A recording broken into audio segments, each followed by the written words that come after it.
कभी सोचा है कि अगर आप 7 साल तक दुश्मन देश में जासूस बनकर रहें और एक दिन अचानक आपको पता चले कि आपका राज खुल चुका है और आपके पास सिर्फ 24 घंटे बचे हैं जिंदा बचने के लिए, तो क्या होगा? ये कहानी है अजीत डोवाल की। 1970 का दशक। भारत और पाकिस्तान के रिश्ते अपने सबसे तनावपूर्ण दौर में थे। 1971 की जंग के बाद पाकिस्तान अंदर से टूट चुका था, एक नया देश बन चुका था और इस हार का दर्द वहां की सोच में साफ दिखाई देता था। इसी दर्द ने उनकी खुफिया एजेंसी को और ज्यादा खतरनाक बना दिया था। अब उनका मकसद सिर्फ जानकारी जुटाना नहीं था, बल्कि हर हाल में भारत को नुकसान पहुंचाना था। इसी माहौल में भारत की इंटेलिजेंस एजेंसी ने एक ऐसा मिशन तैयार किया जो पहले कभी नहीं हुआ था। एक एजेंट को सालों तक दुश्मन देश में रहना था, उनके बीच उनकी तरह बनकर, बिना पकड़े गए, बिना अपनी असली पहचान सामने आए। इस मिशन के लिए चुना गया एक ऐसा इंसान जो सिर्फ बहादुर ही नहीं, बल्कि बेहद शांत, धैर्यवान और तेज दिमाग वाला था, अजीत डोवाल। डोवाल जानते थे कि यह मिशन सिर्फ खतरनाक नहीं है, बल्कि इसमें हर दिन मौत सामने खड़ी होगी। अगर एक भी गलती हुई, एक भी शब्द गलत निकला, एक भी हाव भाव बदल गया, तो सब खत्म हो सकता था। उन्होंने बिना हिचकिचाए ये मिशन स्वीकार कर लिया। इसके बाद शुरू हुआ उनका सबसे कठिन सफर। उन्होंने अपनी असली पहचान को पूरी तरह पीछे छोड़ दिया। नाम बदला, पहचान बदली, जीवन जीने का तरीका बदला, यहां तक कि उन्होंने अपने आसपास की हर छोटी से छोटी आदत को भी बदल दिया ताकि कोई शक न कर सके। वो एक आम इंसान की तरह पाकिस्तान में रहने लगे। उनका लहजा, उनकी भाषा, उनका व्यवहार, सब कुछ इतना स्वाभाविक था कि कोई ये सोच भी नहीं सकता था कि यह व्यक्ति किसी दूसरे देश से आया हुआ एक एजेंट है। दिन गुजरते गए। धीरे धीरे उन्होंने वहां की जिंदगी को पूरी तरह समझ लिया।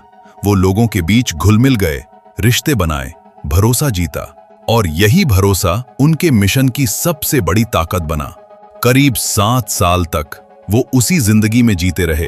हर दिन नई जानकारी, हर दिन नया खतरा, हर दिन एक नई चुनौती। उन्होंने वहां की गतिविधियों को करीब से देखा, योजनाओं को समझा और हर जरूरी जानकारी को गुप्त तरीके से भारत तक पहुंचाते रहे। उनकी सबसे बड़ी खासियत ये थी कि वो सिर्फ दूर से देखने वाले एजेंट नहीं थे। वो धीरे धीरे उस सिस्टम के अंदर तक पहुंच गए थे जहां से फैसले लिए जाते थे। लेकिन जितना गहरा वो अंदर जाते गए, खतरा उतना ही बढ़ता गया। धीरे धीरे खुफिया एजेंसी को शक होने लगा कि कोई अंदर से जानकारी लीक कर रहा है। पहले ये शक छोटा था, लेकिन समय के साथ ये एक बड़े खतरे में बदल गया। निगरानी बढ़ा दी गई, संदिग्ध लोगों की लिस्ट तैयार की जाने लगी, हर गतिविधि पर नजर रखी जाने लगी। अब माहौल बदल चुका था। एक रात डोवाल ने महसूस किया कि कुछ ठीक नहीं है। गली में खड़े कुछ अनजान लोग, नजरें जो बार बार उनकी तरफ उठ रही थीं। माहौल में एक अजीब सी खामोशी। एक अनुभवी एजेंट के लिए यह सब समझने के लिए काफी था। उन्होंने तुरंत समझ लिया, अब समय खत्म हो चुका है। अगर अगले 24 घंटों में वो यहां से नहीं निकले तो शायद कभी नहीं निकल पाएंगे। उस रात उन्होंने एक बहुत बड़ा फैसला लिया। उन्होंने अपने पास मौजूद हर उस चीज को खत्म कर दिया जो उनकी असली पहचान से जुड़ी हो सकती थी। कोई सबूत, कोई निशान, कुछ भी नहीं छोड़ा। अब उनके पास सिर्फ एक चीज बची थी, उनका दिमाग। अगली सुबह सब कुछ सामान्य दिख रहा था, लेकिन असलियत कुछ और थी। उनका पीछा किया जा रहा था, हर कदम पर नजर रखी जा रही थी। लेकिन उन्होंने अपनी चाल नहीं बदली, ना चेहरे पर घबराहट दिखाई, ना किसी तरह की जल्दबाजी, क्योंकि वो जानते थे अगर उन्होंने डर दिखाया तो सब खत्म। वो उसी तरह चलते रहे जैसे एक आम इंसान चलता है। कुछ समय बाद वो एक भीड़ भाड़ वाले इलाके में पहुंचे। वहां लोगों की भीड़ थी, आवाजें थीं, अफरा तफरी थी। यही उनका मौका था। बिना एक पल गवाए वो भीड़ में शामिल हो गए। धीरे धीरे वो उस भीड़ का हिस्सा बन गए, एक चेहरा जो हजारों चेहरों में खो गया। कुछ ही पलों में वो नजरों से गायब हो चुके थे।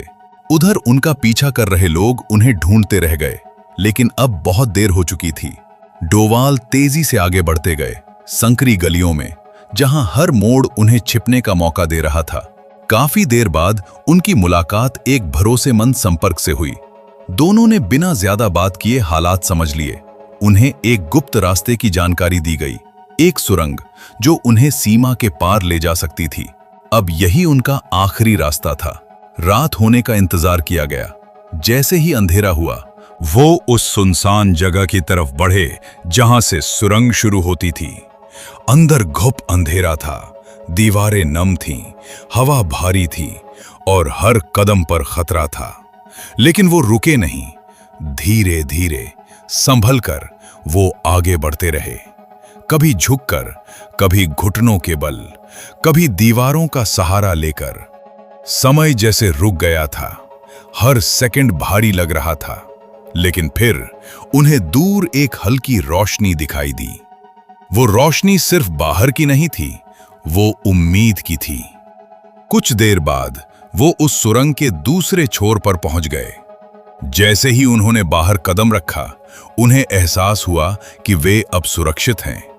वे सीमा पार कर चुके थे। उधर उन्हें पकड़ने के लिए जो लोग लगे थे, वो अब भी उन्हें ढूंढ रहे थे। लेकिन उन्हें समझ नहीं आया कि वो इंसान उनकी आंखों के सामने से कैसे गायब हो गया। 7 साल का मिशन खत्म हो चुका था। अजीत डोवाल सुरक्षित वापस लौट चुके थे, अपने साथ ऐसी जानकारी लेकर जिसने आने वाले समय में बहुत बड़ा फर्क डाला। ये कहानी सिर्फ एक जासूस की नहीं है, बल्कि उस हिम्मत, धैर्य और समझदारी की है जो सबसे मुश्किल हालात में भी रास्ता ढूंढ लेती है। कुछ लोग इतिहास पढ़ते हैं और कुछ लोग इतिहास बनाते हैं।